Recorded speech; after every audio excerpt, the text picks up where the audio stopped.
पांडव वारनाव्रत में है? हाँ, वारनाव्रत। और माता कुंती? वो भी उन्हीं के साथ है। देवी कुंती के सम्मान में वारनाव्रत में एक समारोह रखा गया है। सुना है कुमार दुर्योधन ने पुरोचन से एक अति सुंदर महल पांडवों के लिए बनवाया है।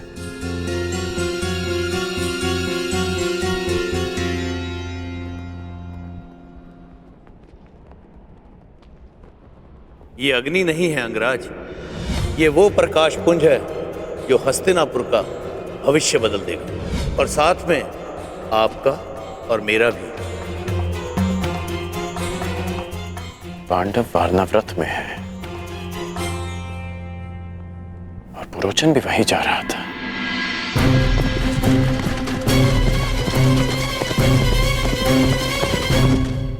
और मित्र दुर्योधन के मन में अचानक पांडवों के प्रति प्रेम कहां से उत्पन्न हो गया? कर्ण, ये हैं पुरोचन, ये हमारे लिए युद्ध लड़े। युद्ध करे बिना पांडवों को कैसे परास्त किया जा सकता है? ऐसा कौन सा मार्ग है?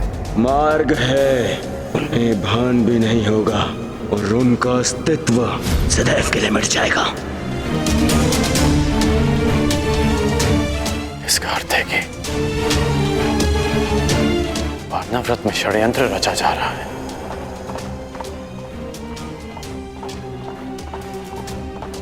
इसलिए गांधार नरेश मुझे दुर्योधन से मिलने नहीं दे रहे थे।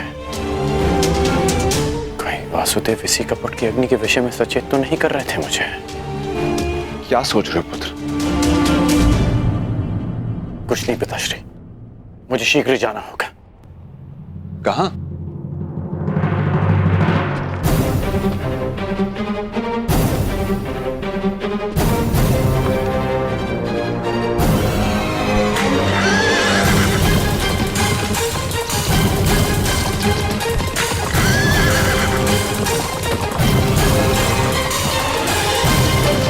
जो समय पर निर्णय नहीं लेता, समय उसे कभी क्षमा नहीं करता पांचाल नरेश।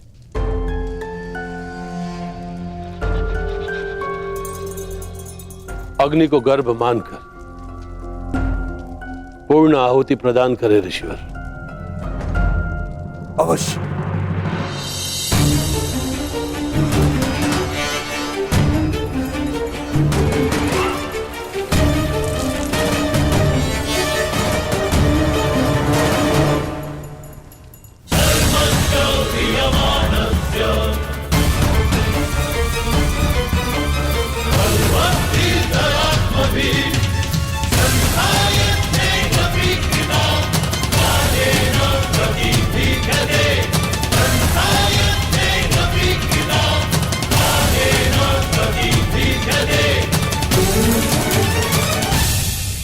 वसुदेव, मेरी ये आहुति सफल होगी ना?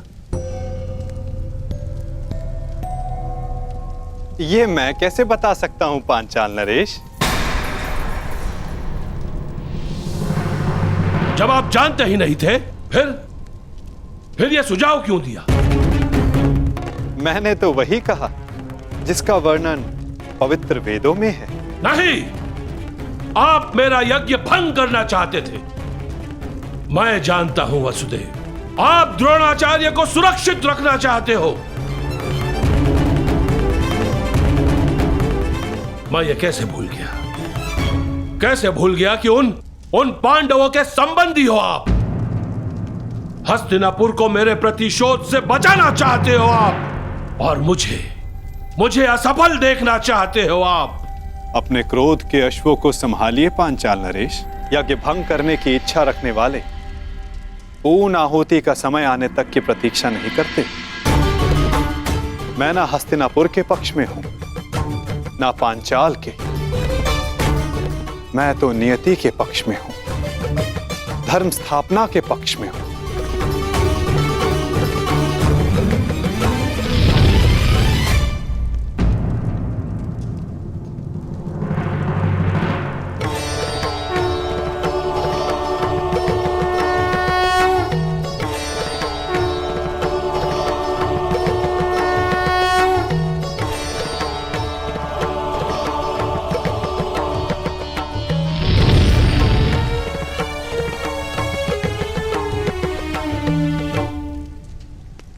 यज्ञ सफल रहा।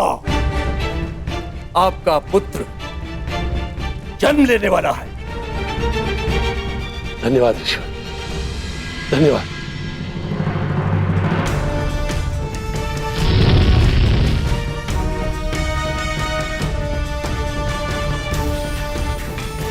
मुझे क्षमा कर देना वासुदेव, मेरे समक्ष एक समस्या उत्पन्न हो गई थी। उसी क्षण आपका आना हुआ। ये संयोग नहीं था, ये प्रारब्ध था। आप यहां मेरी सहायता के लिए आए हो। ना कुछ संयोग होता है, ना कुछ प्रारब्ध। कुछ होता है तो केवल कर्म पांचाल नरेश, और उनके फल।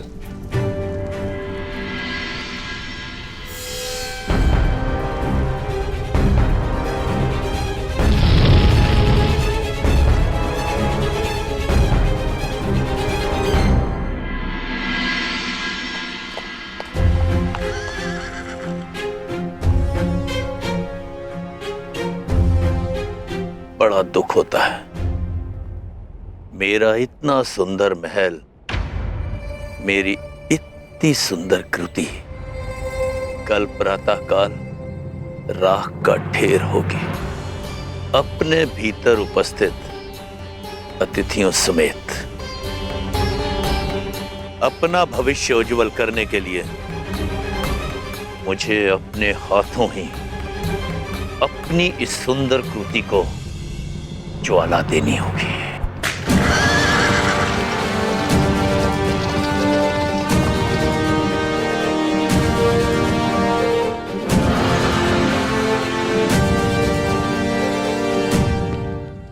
प्रणाम युवराज। बड़ा विलंब कर दिया आपने आने में पुरोचन महोदय। मुझे भूख लग रही है और आपकी भार्या और बालक इस हट पे अड़े हैं कि आप ही के साथ भोजन करूं। विलंब के लिए क्षमा चाहता हूं कुमार भीम। अब आपके भोजन में विलंब नहीं होगा। वैसे आपको ये मेरा बनाया महल कैसा लगा? ठीक है, कुछ कमियां हैं जिन्हें सुधारा जा सकता है। रोचन के निर्माण में कमी निकालना ठीक वैसा ही है जैसा ब्रह्मा जी की सृष्टि में दोष ढूंढना। रुष्ट मत होइए परोचन महोदय। अनुज भीम की यह व्यक्तिगत सोच है, परंतु सत्य यह है कि यह महल वास्तविकता में अनोखा है। इसकी तुलना संसार के किसी भी निर्माण से नहीं की जा सकती। प्रशंसा के लिए धन्यवाद युवराज। आइए भोजन करते हैं। कुमार भीम, कल प्रातः काल तक आपको कोई कमी नहीं मिलेगी इस महल में।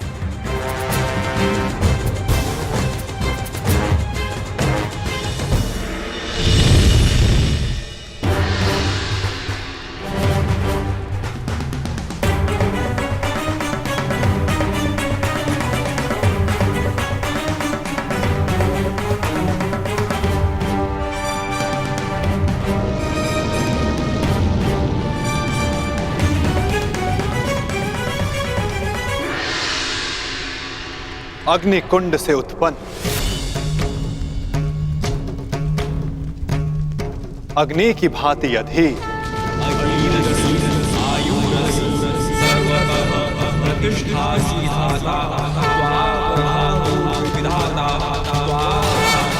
साहसी,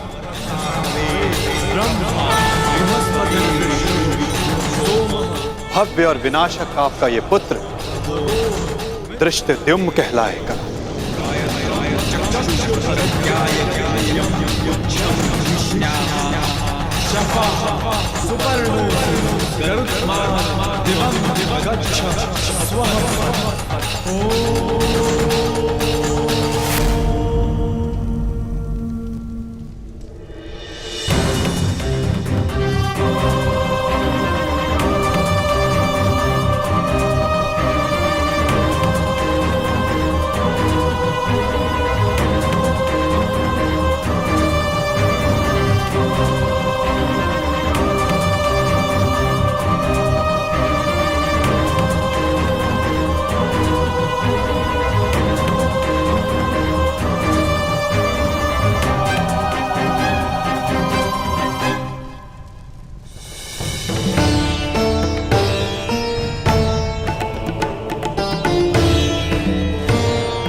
स्वागत है पुत्र। दृष्ट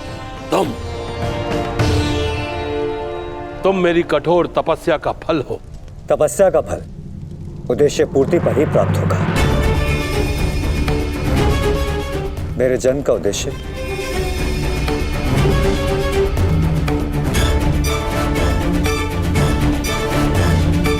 तुम्हारा अहंकार, उस पर विजय पाना शेष है जिसे मैं पाकर रहूंगा। आज मैं एक राजा का पिता हूं और तुम कुछ भी नहीं द्रौपद। इसलिए मैं भारद्वाज पुत्र द्रोण, हस्तिनापुर राजगुरु द्रोण, पांचाल का आधा राज्य द्रुपद को दान में देता हूं।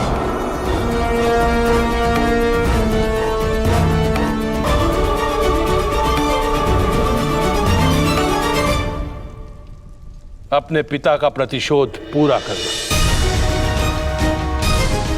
मेरे हृदय में जो प्रतिशोध की अग्नि जल रही है, उस अग्नि में मुझे द्रोण की आहुति चाहिए। तुम्हें अपने पिता का मान सम्मान और प्रतिष्ठा और पांचाल का गौरव और वैभव फिर से लौटाना होगा। आपकी तपस्या पूर्ण होगी पिताश्री, आज्ञा दीजिए। यज्ञ अग्नि से जन्म लेने वाले यज्ञसेन दृष्टद्युम्न, संसार में जन्म लेने वाले किसी न किसी कारणवश जन्म लेते हैं, परंतु लक्ष्य साधने का एक समय निश्चित होता है।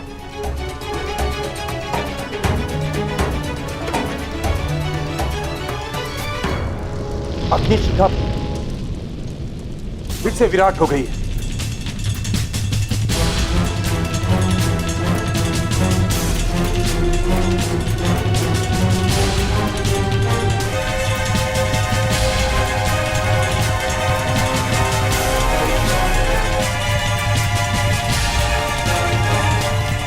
प्रतीत होता है कि आज अग्नि बहुत अधीर है मुनि। आज जैसे अग्नि का सर्वत्र साम्राज्य है, हर दिशा हर ओर भिन्न भिन्न प्रकार की अग्नि गर्जना कर रही है।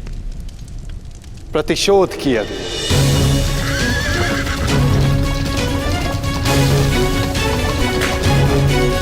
कपट की अग्नि, विनाश की अग्नि, विनाश की अग्नि, विनाश की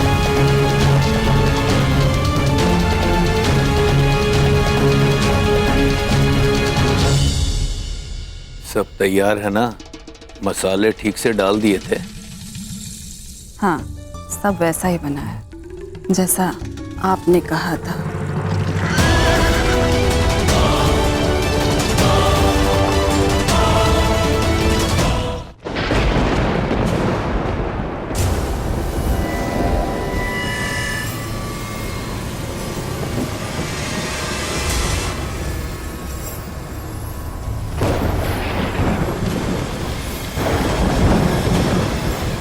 यज्ञ अग्नि बहुत प्रबल है।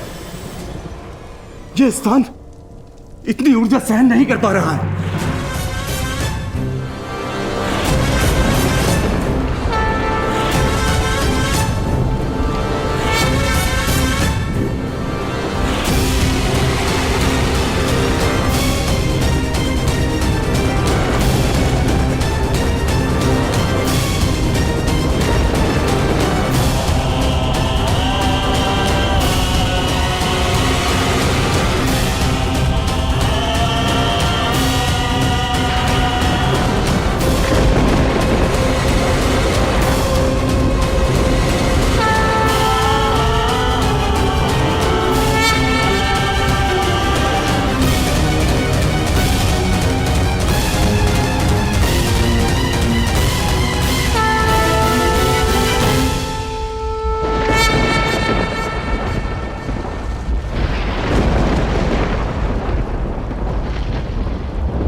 कुछ को ज्ञात है कि तुम आ रही हो, कुछ नहीं जानते कि तुम आ रही हो। परंतु सबको तुम्हारी प्रतीक्षा है, क्योंकि नियति तुम्हारे आगमन की प्रतीक्षा कर रही है।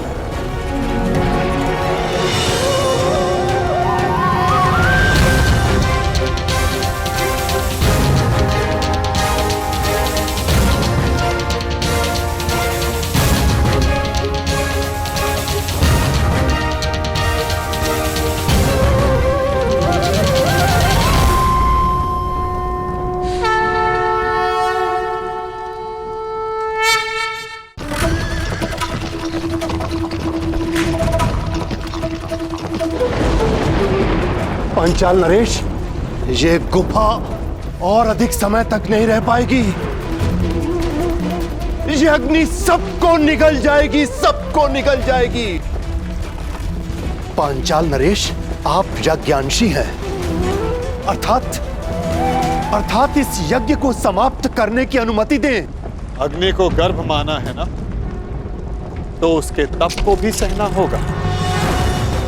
पांचाल नरेश, यज्ञ प्रारंभ किया है तो उसके संपन्न होने की भी प्रतीक्षा करनी होगी।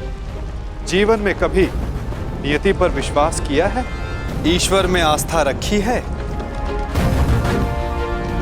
तो फिर अब विश्वास करो। आज नियति का चक्र अपना मार्ग बदलेगा। आज की रात्रि विश्वास की रात्रि है, परिवर्तन के प्रथम सोपान की रात्रि है। ईश्वर के सामने नियति के समक्ष समर्पण की रात्रि है।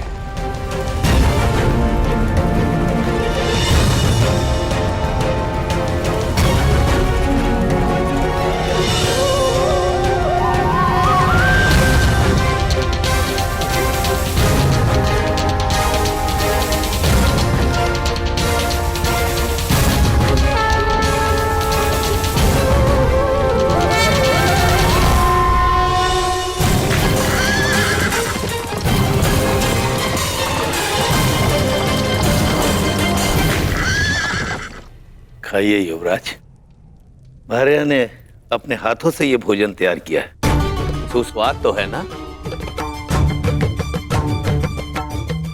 आप रहने दीजिए, हम स्वयं ले लेंगे। नहीं नहीं युवराज माता, आपको, युवराज और इनके भ्राताओं को भोजन कराना तो परम सौभाग्य की बात है। और कौन जाने कि फिर ये अवसर मिले या ना मिले।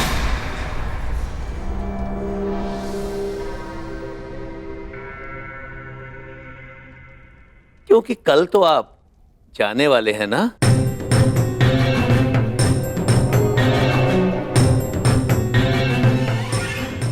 अर्थात कल वर्णावत में आपका सत्कार होगा ना? फिर आपके पास कहां समय शेष होगा इस निर्धन का सत्कार लेने का। मैं आज कृतार्थ हुआ और मेरा ये भवन भी कृतार्थ हुआ जिसमें आपका आगमन हुआ। ठीक है, तो आप भी यहाँ विराजिए। नहीं नहीं राजमाता, राज परिवार के साथ बैठकर भोजन करने का सामर्थ्य और दुस्साहस मुझ में कहां। पहले आप तृप्त हो जाइए, उसके बाद प्रसाद समझकर हम भी खा लेंगे।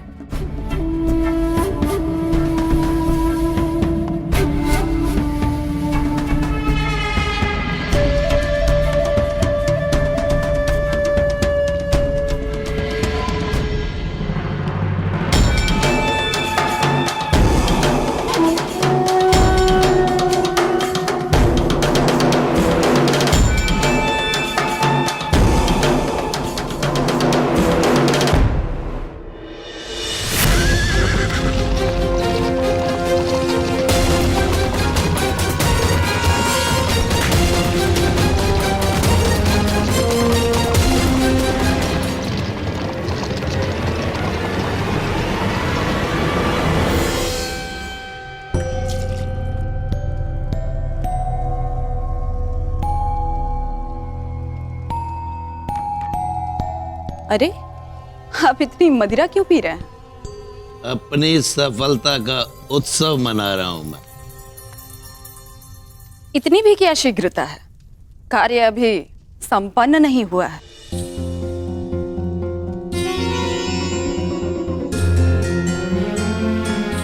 मेरे प्यारे भोली जीवन संगिनी, और ये विष युक्त भोजन करने के पश्चात अतिथिगण गहन निद्रा में सो जाएंगे। ऐसी निद्रा जो फिर कभी नहीं टूटेगी, और फिर मुखाग्नि दी जाएगी जो पांडवों को उनकी माता के साथ लील जाएगी। सब कुछ भस्म हो जाएगा।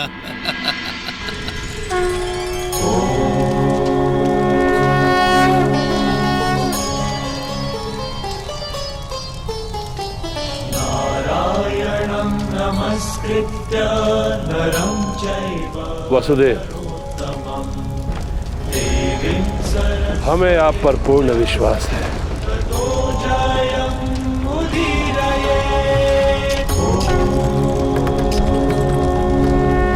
आज रात्रि सत्य और विश्वास का जन्म होगा।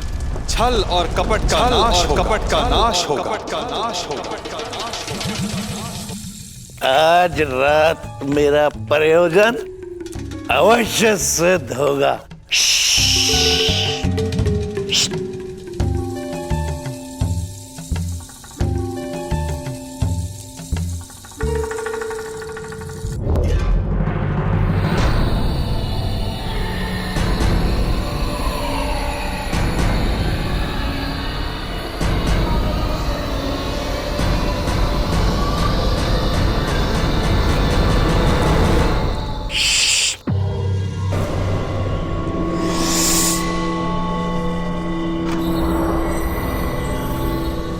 आज पांडवों का नाश होगा।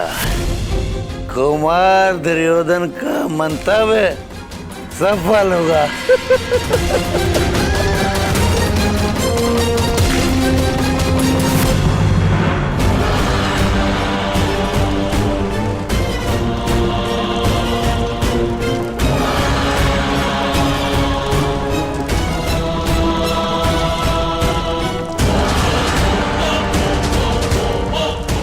मुखाग्नि प्रस्तुत है। सर्वशक्तिमान अग्नि, अपना भोग स्वीकार करो।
क्या किया दुर्योधन?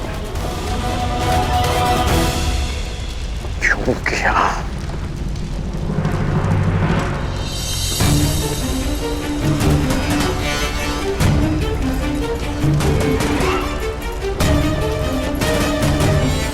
यदि नियति का अर्थ न्याय है तो यह अन्याय क्यों? विश्व के श्रेष्ठ योद्धाओं का ये अंत क्यों?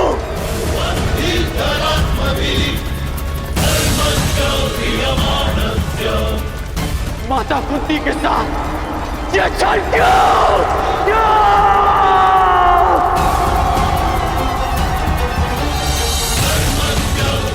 यह छल कपट की अग्नि का था इतना अधिक है कि वो न्याय को भस्म कर दे। आप तो सब जानते थे ना नटवर, फिर क्यों घृणा की अग्नि को ये विनाश कर दिया? बताइए क्या? विलाप ना करो कर्ण। अग्नि केवल भस्म नहीं करती, विनाश नहीं करती, अग्नि सृजन भी करती है। संसार जब घृणा और कपट में झूलता है तो अग्नि उसे पवित्र भी करती है, और वही पवित्र पुनीत अग्नि आज उत्पन्न हुई है। समय आ गया है पाप के नाश का, कपट के विनाश का।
स्वागत है यज्ञ से उत्पन्न याज्ञसेनी। कृष्ण तुम्हारा अभिवादन करता है।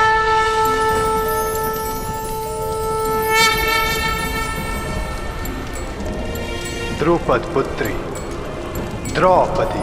कुमारी चापी पांचाली वेदी मध्य समुत्थिता सुहागा दर्शनीयांगी स्वासिकाया तलोचना।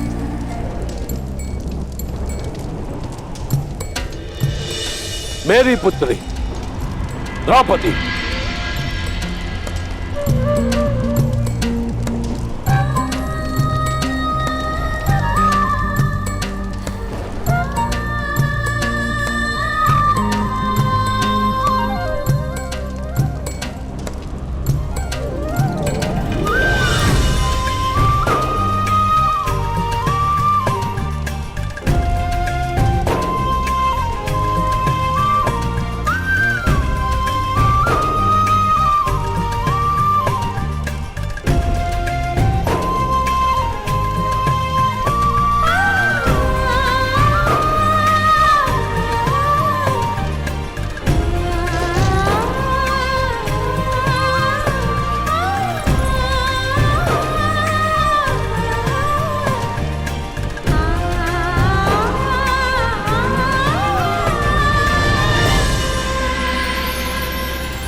पिताश्री।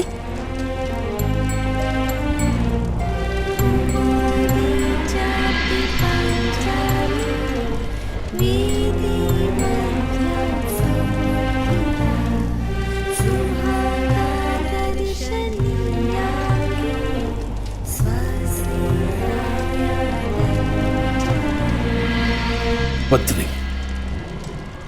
तुम मेरी प्रार्थनाओं का प्रसाद हो। आज्ञा कीजिए पिताश्री, मेरे जीवन का प्रयोजन क्या है? अर्जुन, वो अर्जुन जो मेरे सबसे परम शत्रु द्रोण की सबसे बड़ी शक्ति, उसी धनुर्धारी वीर अर्जुन से विवाह तुम्हारे जीवन का प्रयोजन है पुत्री।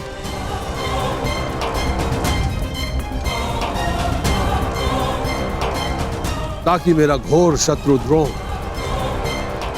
अपना सबसे घनघोर अस्त्र खो बैठे।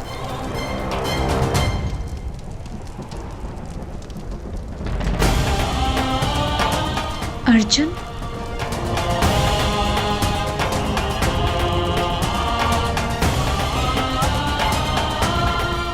महाराज,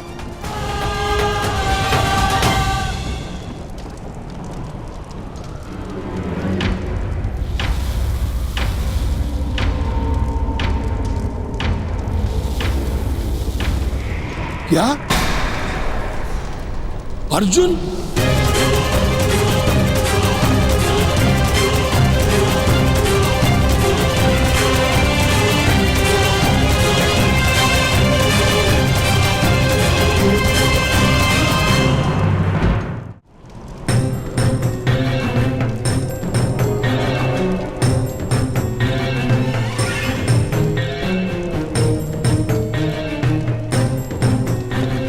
वसुदेव,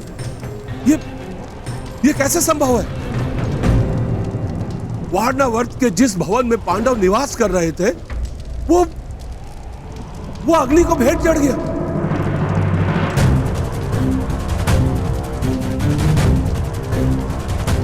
पांचों पांडव और उनकी माता काल के ग्रास में समा गए।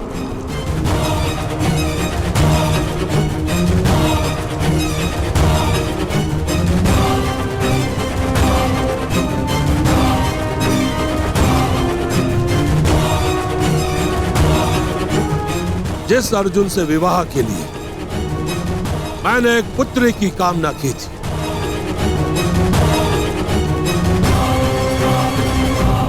जब वो अर्जुन ही नहीं रहा तो मुझे इस पुत्री की कोई आवश्यकता नहीं।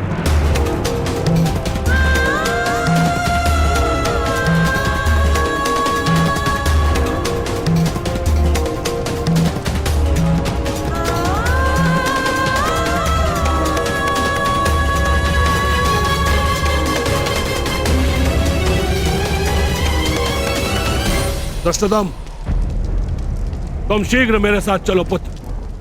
हमें तुरंत द्रोण का विनाश करना है।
मेरा स्मरण करोगे ना पुत्र?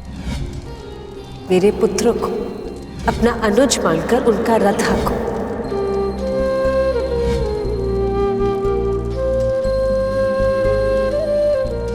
मेरे पुत्र को तुम्हारे सहायता की आवश्यकता है।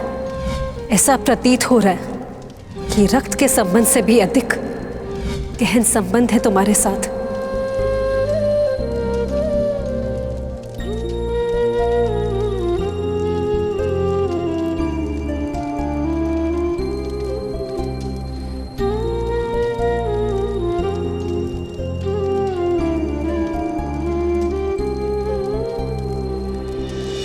सदा परिवर्तन चाहा, परिवर्तन अन्याय के विरुद्ध, परिवर्तन छल प्रयोग के विरुद्ध,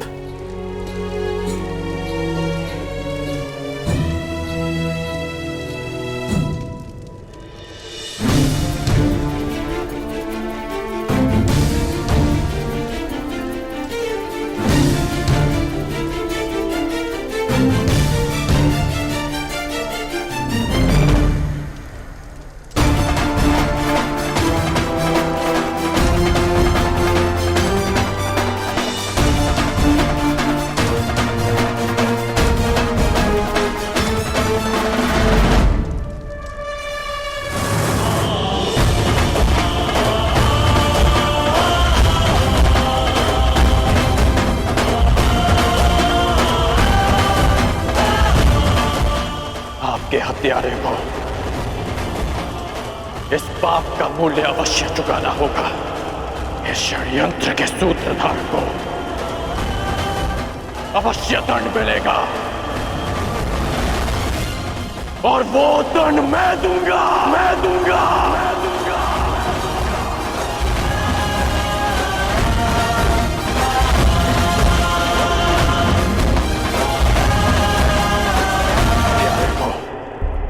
इस पाप का मूल्य अवश्य चुकाना होगा। इस षड्यंत्र के सूत्रधार को अवश्य दंड मिलेगा और वो दंड मैं दूंगा, मैं दूंगा, मैं दूंगा।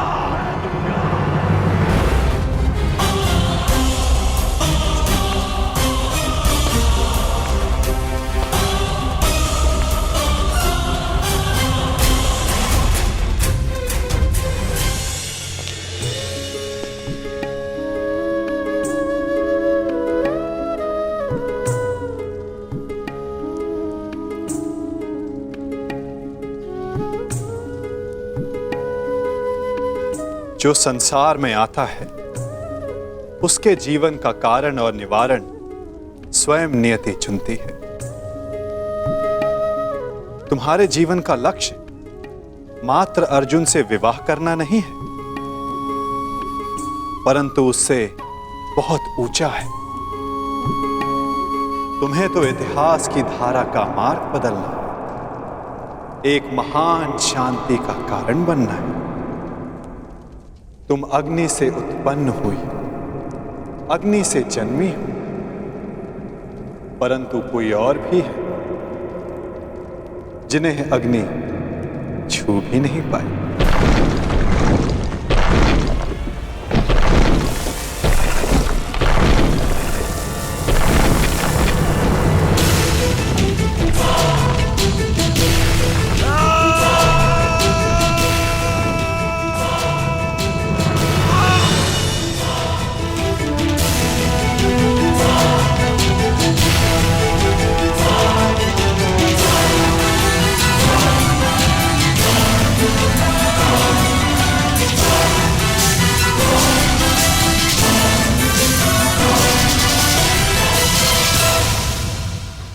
ईश्वर का धन्यवाद, आप सभी लोग सुरक्षित आ गए युवराज।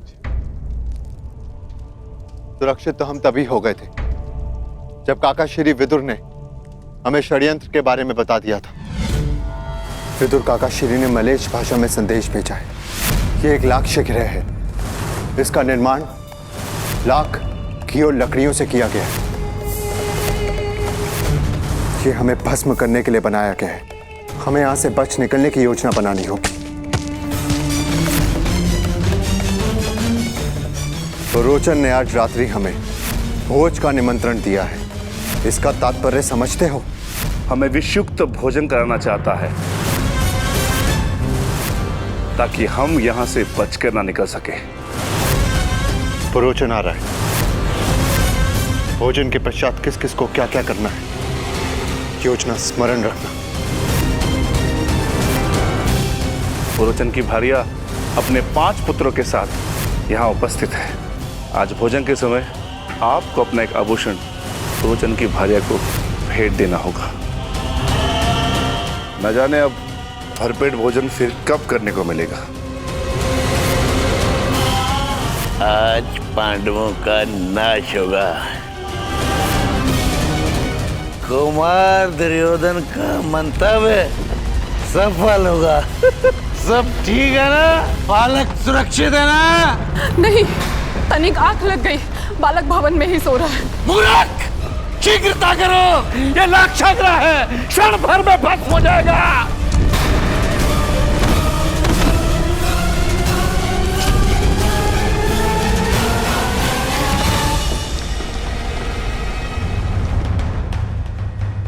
किस ओर युवराज? हस्तिनापुर। नहीं, हस्तिनापुर से कहीं दूर। क्यों माता? हमें शीघ्र ही हस्तिनापुर पहुंचना चाहिए, नहीं तो सब समझेंगे कि हम काल में समा गए हैं। अच्छा है ना? मैं भी यही चाहती हूँ कि सब यही समझे। बार बार तुम्हारे प्राणों पर आक्रमण तो रुकेगा। परंतु माता, दुर्योधन ने हमारी हत्या का प्रयास किया है और वो राजा बनने के लिए कोई चक्र रचता चाह रहा है। हमें उससे प्रतिकार लेना ही होगा। उसके प्रतिकार के पश्चात वो फिर तुम पर प्रहार करेगा। मेरे पुत्र राजा ना बने, ये मुझे स्वीकार है, परंतु तुम्हारे प्राण की हानि नहीं। हमें वन जीवन का अभ्यास है ना, हम वही रह लेंगे। तुम 5 भाइयों में प्रेम बना रहेगा। किसी की घृणा, किसी का विद्वेष नहीं।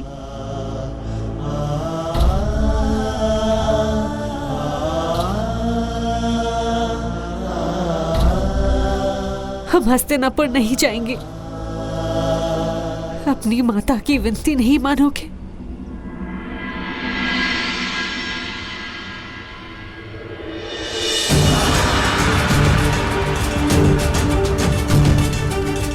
माता विनती नहीं, आदेश करती है माता श्री।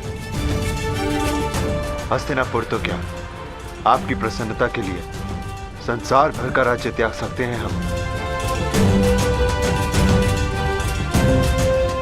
हस्तिनापुर नहीं जाएंगे।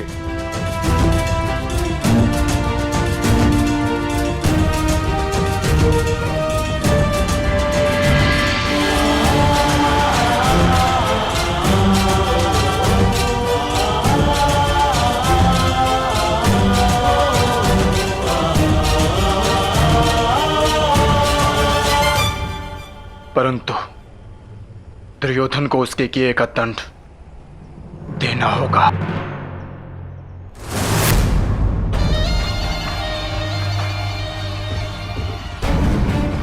आनंद आ गया, आनंद आ गया मामा श्री। हमारी 5 बाधाएं एक साथ समाप्त हो गई, एक साथ समाप्त हो गई। हाँ मेरे होने वाले सम्राट।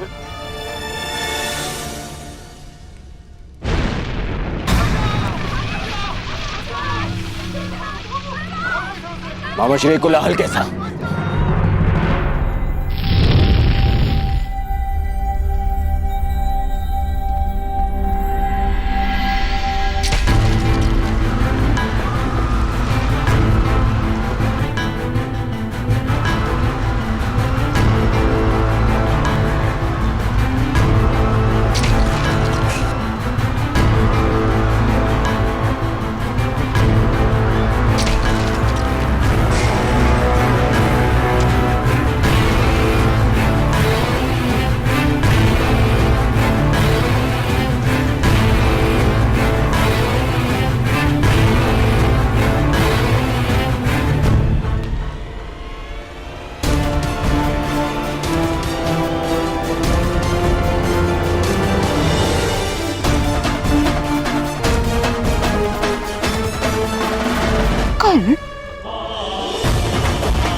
रहे हो? एक अग्नि तुमने लगाई और एक मैंने।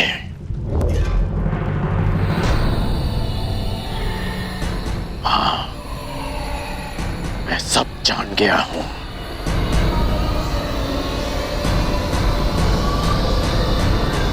अब क्या करोगे? मुझे भी जला दोगे जैसे पांडवों और कुंती माता को जला दिया?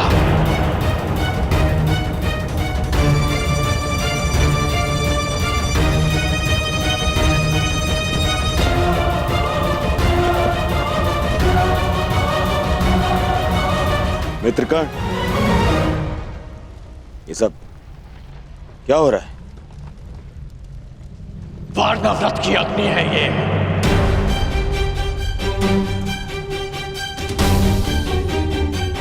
जो हस्तिनापुर तक आ पहुंचे।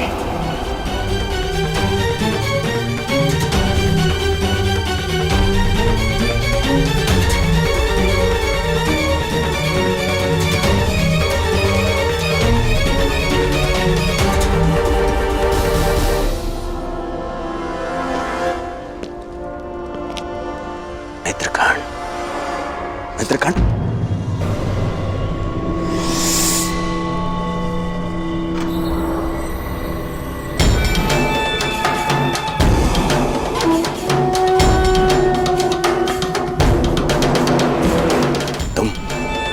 कारण ही क्रोधित हो रहे हो मित्र। पांडव शत्रु थे, उनका नाश कर दिया, आवश्यक था। तुम्हारे शत्रुओं का नाश करने के विरुद्ध न मैं कल था और न मैं आज हूं, परंतु कायरों के भांति कुचक्र रचने के विरुद्ध मैं सदा से हूं और सदा रहूंगा।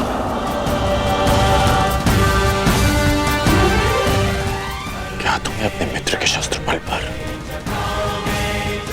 बिल्कुल विश्वास नहीं था?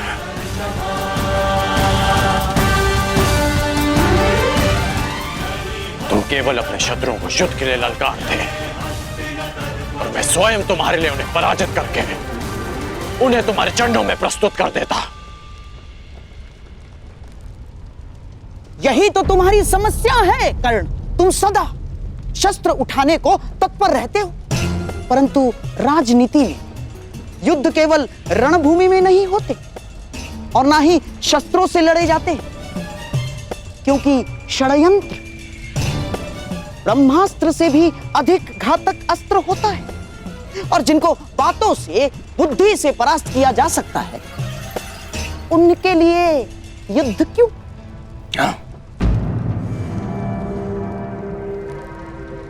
तुम अब भी नहीं समझ पा रहे हो?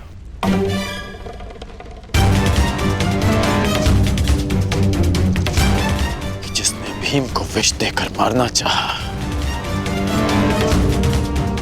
वो अब तुम्हारे मन में विष घोल रहा है।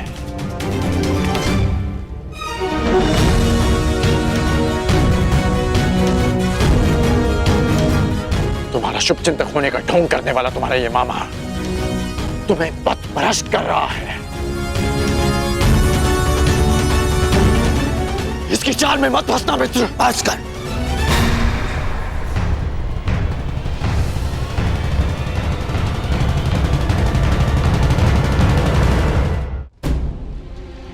मुझे मेरा पद ज्ञात है, मैंने वही किया जो मुझे उचित लगा।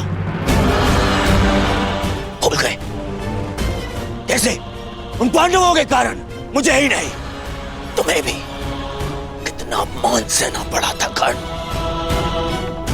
उनका नाश आवश्यक था, मांग चाहे जो भी हो।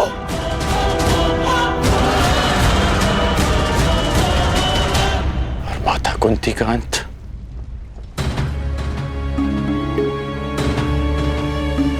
क्या वो भी उचित था मित्र?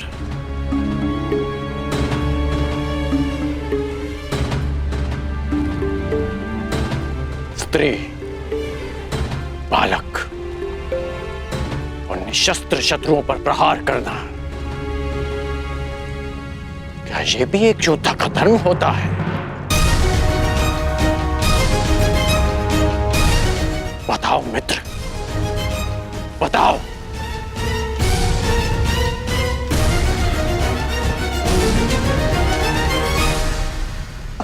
समझने का प्रयास करो कर्ण। किसी को केवल प्रतिशोध लेने के लिए जीवित छोड़ देना बुद्धिमानी नहीं, कंटकों के वृक्ष को समूल नष्ट कर देना ही उचित है।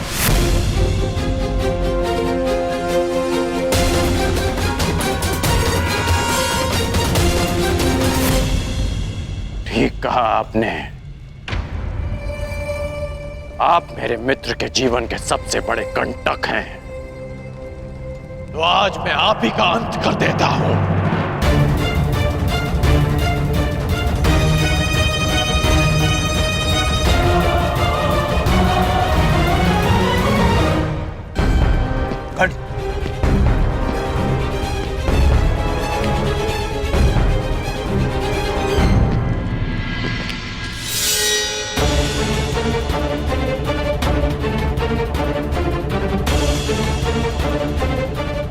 आपने एक योद्धा को षड्यंत्र रचना सिखाया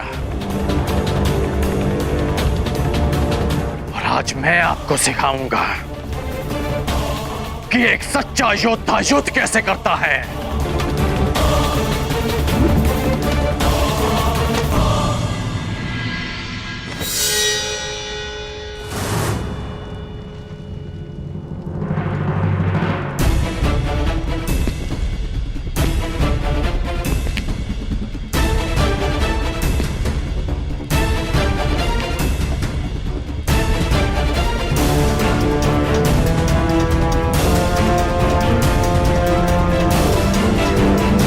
सावधान कर्ण।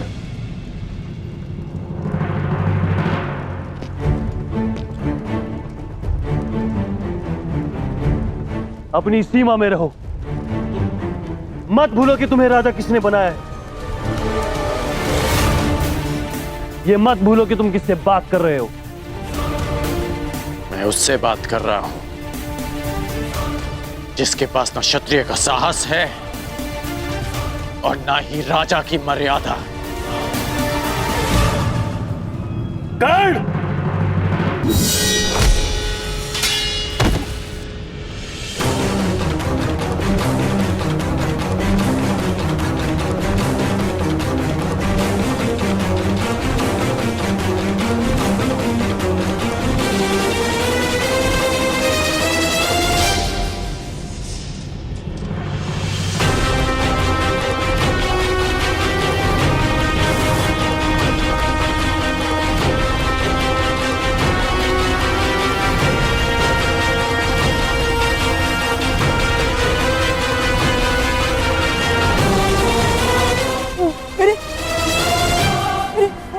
सम्राट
क्योंकि प्रहार करो ना मित्र।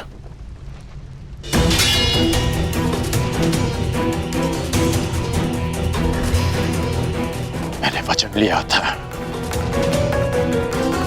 कि मैं सदा तुम्हारा साथ दूंगा, परंतु कुचक्र में नहीं, षड्यंत्र में नहीं।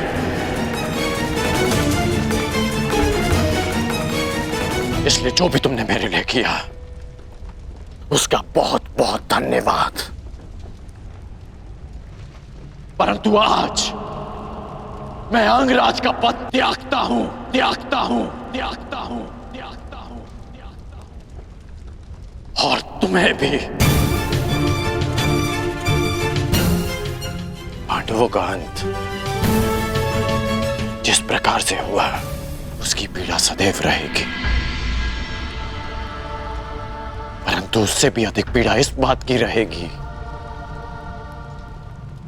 कि मेरा मित्र अनुचित मार्ग पर चला गया, कि एक योद्धा कायरता के मार्ग पर चला गया।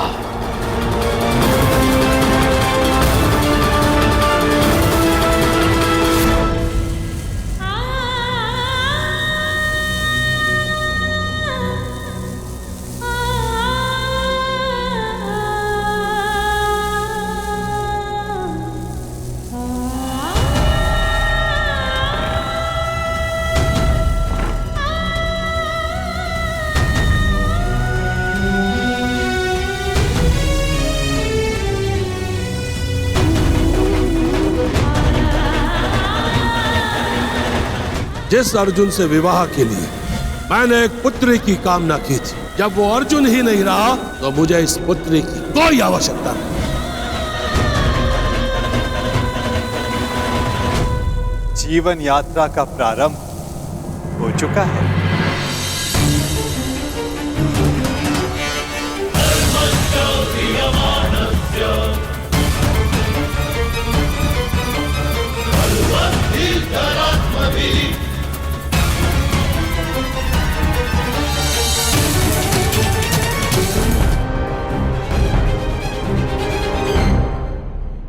जीवन यात्रा का प्रारंभ हो चुका है। यात्री चलेगा तो कहीं ना कहीं अवश्य पहुंच जाएगा।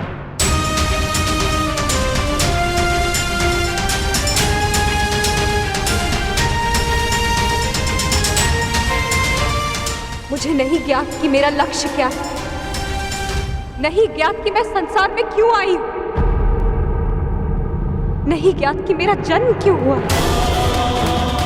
जिस यात्री को ना लक्ष्य ही ना ज्ञात हो, वो कहां पहुंचेगा? क्या आपने आज तक किसी को मेरी अवस्था में देखा है? हाँ, प्रत्येक को देखा है। जीवन धारा के प्रवाह में प्रत्येक के समक्ष ऐसी परिस्थिति आती ही है।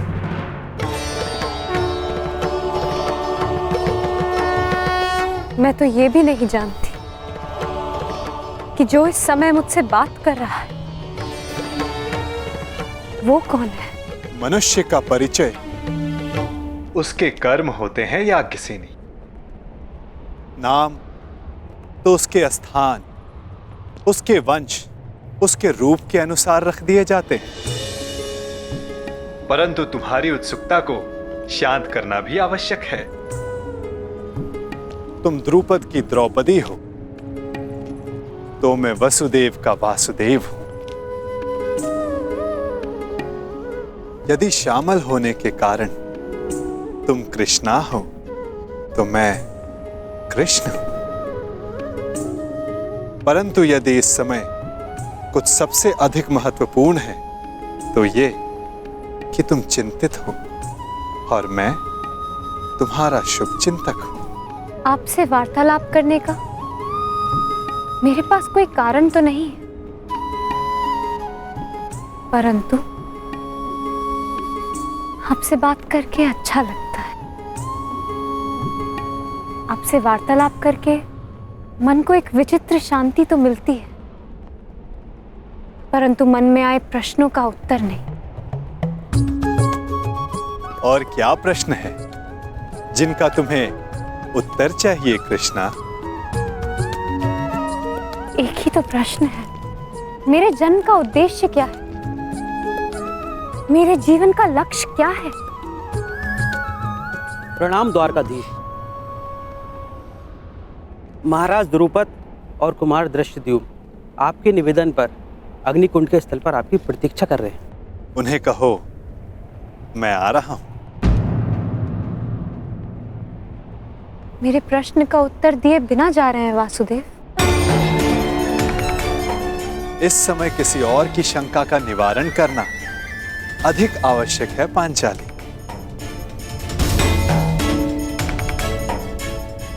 हो सकता है कि उस समाधान में तुम्हारे प्रश्नों का उत्तर भी तुम्हें मिल जाए।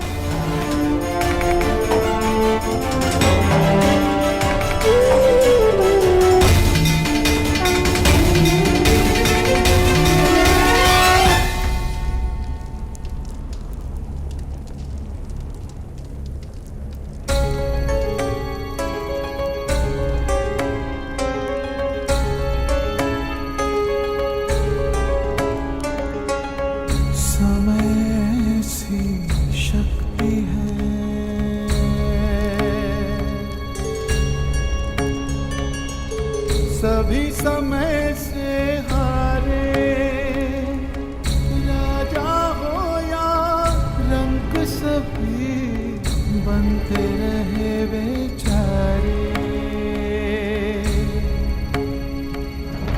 समय बड़ा महान है इस जग में, समय बड़ा महान,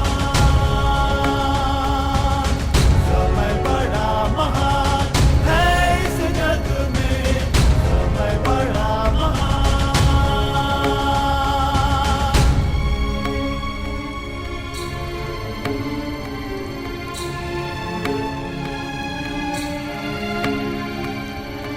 माया का धुआं फैलाए, भ्रम के जाल बिछाए, मन में घृणा द्वेष भरे, फिर अपनों को लड़वाए। सही समय पे सत्य को लाए, झूठ को करे किनारे। राजा हो या रंक सभी बनते रहे बेचारे। समय बड़ा महान है इस जग में, समय बड़ा महान, समय बड़ा महान है इस जग में, समय बड़ा महान।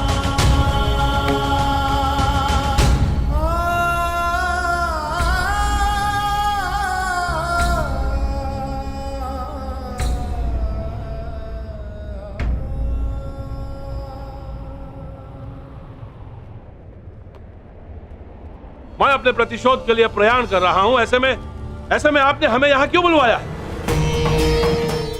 एक परीक्षण के लिए, एक प्रयोग के लिए।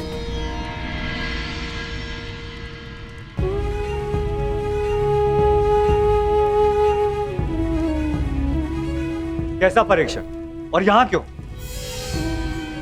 क्योंकि ये तुम्हारा जन्मस्थल है दृष्टद्युम्न। इस स्थल को यज्ञ अग्नि ने पवित्र किया है। ऐसे स्थान मनुष्य के पंच दोष सामने ले आते हैं। काम, क्रोध, मोह, लोभ, अहंकार। इन पंच दोषों की ऊर्जा ऐसे स्थान पर धूम्र में परिवर्तित हो जाती है, और ये धूम्र तुम्हारे दोषों का है द्रुपद कुमार। दोष जितना अधिक होगा, धूम्र उतना सघन होता जाएगा। मैं कुछ समझा नहीं वासुदेव। अपने पुत्र के लिए आपका मोह पांचाल नरेश, ये पहला दोष है। मुझे इस बात पर विश्वास नहीं।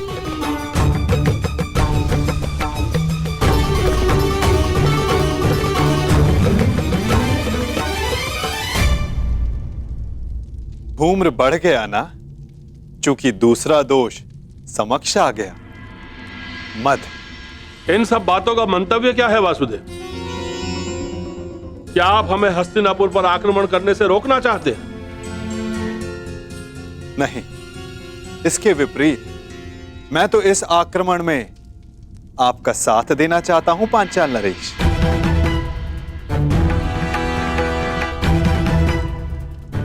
आप हमारा साथ दोगे? यदि आप हमारे साथ हैं तो फिर पराजय का प्रश्न ही नहीं।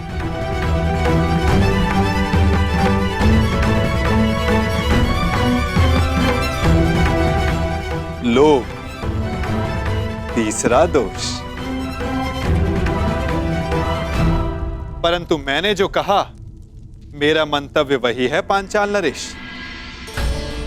मैं इस आक्रमण में आपके साथ रहूंगा, परंतु उससे पूर्व दृष्टद्युम्न को मुझ पर एक प्रहार करना होगा।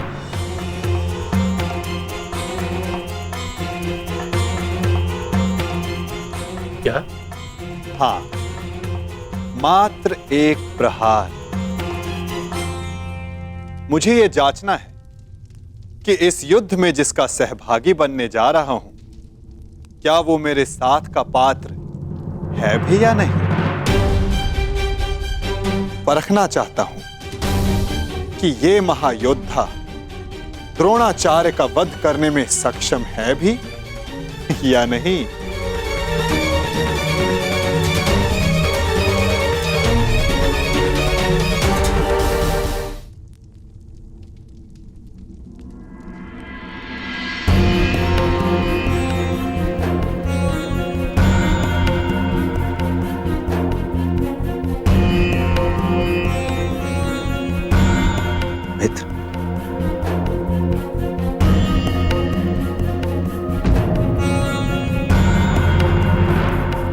माता कुंती के अंतिम संस्कार में मुझे सम्मिलित होने दिया, उसके लिए धन्यवाद। धन्यवाद कैसा कर्ण? मैं जानता हूं माता कुंती के साथ में तुम्हारा विशेष स्नेह था। और एक बात, तुम मेरे लिए मेरे भ्राता से कम नहीं हो मित्र। कल मेरे जीवन का सबसे बड़ा स्वप्न पूर्ण होने जा रहा है। कल मेरा युवराज अभिषेक है मित्र, और यही तो तुम्हारा भी स्वप्न था ना। कर्ण, मैं जानता हूं तुम्हें लगता होगा कि जिस मार्ग पर चलकर मैंने ये मुकुट प्राप्त किया है वो उचित नहीं है। परंतु यदि तुम मैं आ जाऊंगा, तुम्हारे अभिषेक के लिए मैं प्रस्तुत रहूंगा।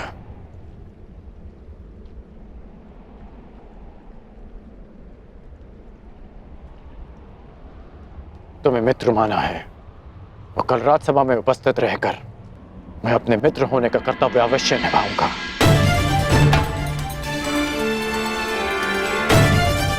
मैं जानता था मेरा ये मित्र मुझे कभी निराश नहीं करेगा।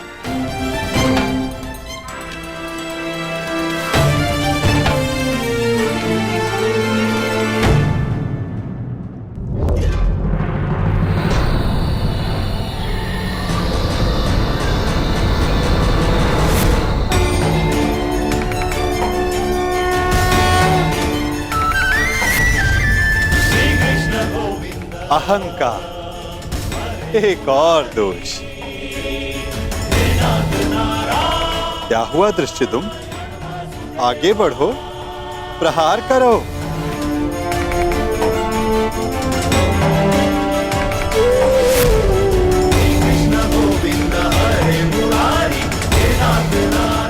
क्रोध, अंतिम दोष।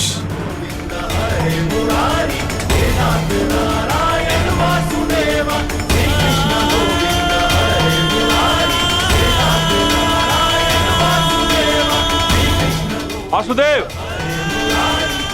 मैं आपका मंतव्य समझ गया। मेरा पुत्र अभी द्रोण से युद्ध करने के लिए तैयार नहीं है। अब ये माया समाप्त कीजिए वासुदेव।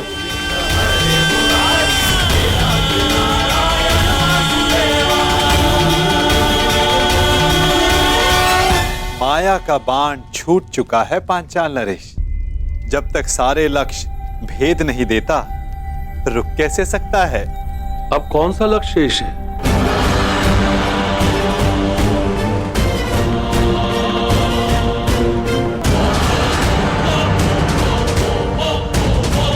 नहीं, रुको पुत्र।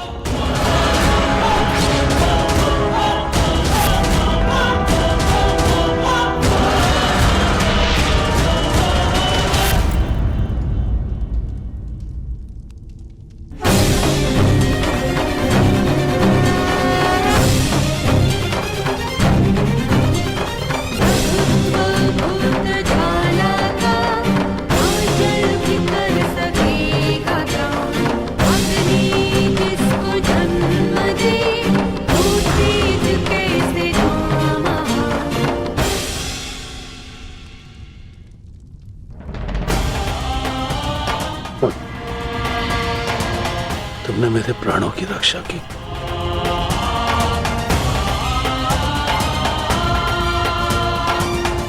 पश्चाताप, भूल का पश्चाताप पांचाल नरेश। प्रत्येक दोष का निवारण पश्चाताप है। आपकी पुत्री 5वीं पंचकन्या है, इस युग की एकलौती। पहली 4 त्रेता युग में आई। अहिल्या, मंदोदरी, सीता और तारा। और अब द्वापर युग को प्रतीक्षा थी 5वीं पंचकन्या की, द्रौपदी की।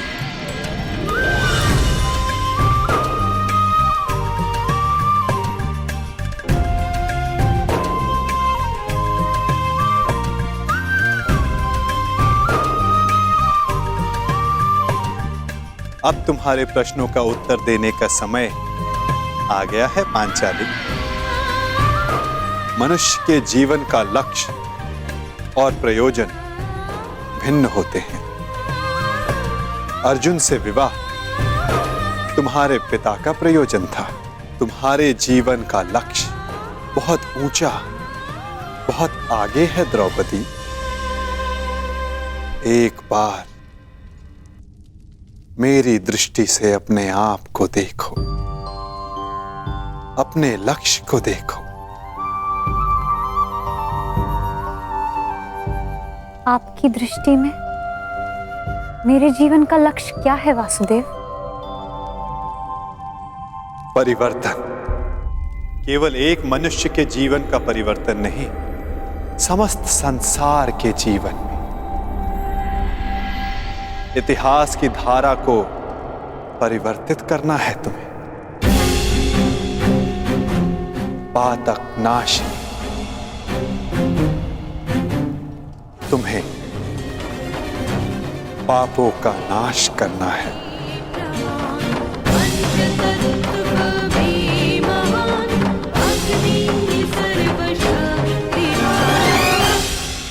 आपने मेरी आंखें खोल दी केशव। मैं सौभाग्यशाली हूं पुत्र कि मुझे द्रौपदी जैसी पुत्री प्राप्त हुई। वासुदेव, अब आप ही मेरा मार्गदर्शन कीजिए और मुझे बताइए मुझे आगे क्या करना है।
मित्रकंठ,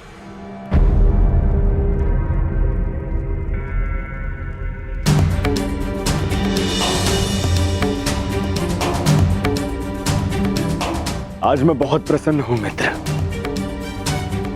क्योंकि आज मेरा सबसे प्रिय मित्र मेरे अभिषेक में मेरे साथ उपस्थित था।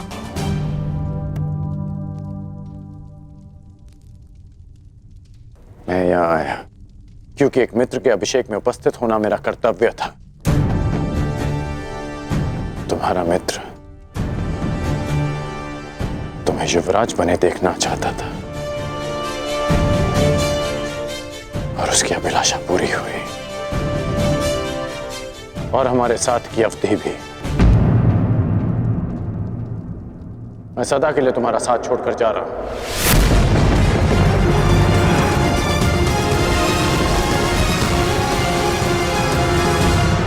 युग बदल रहा है पांचाल नरेश। समय की धारा ऐसी मोड़ पर आ गई है जहां परिवर्तन का प्रारंभ होगा। शीघ्र ही इतिहास करवट लेगा। समय चक्र की अंगड़ाई सृष्टि को झंझोर देगी, पंचदोष बढ़ेंगे, और ये सब होगा एक महान शांति के लिए, संसार के कल्याण के लिए, संसार की भलाई के लिए। और इस दिशा में प्रथम सोपान होगा पांचाली का स्वयंवर।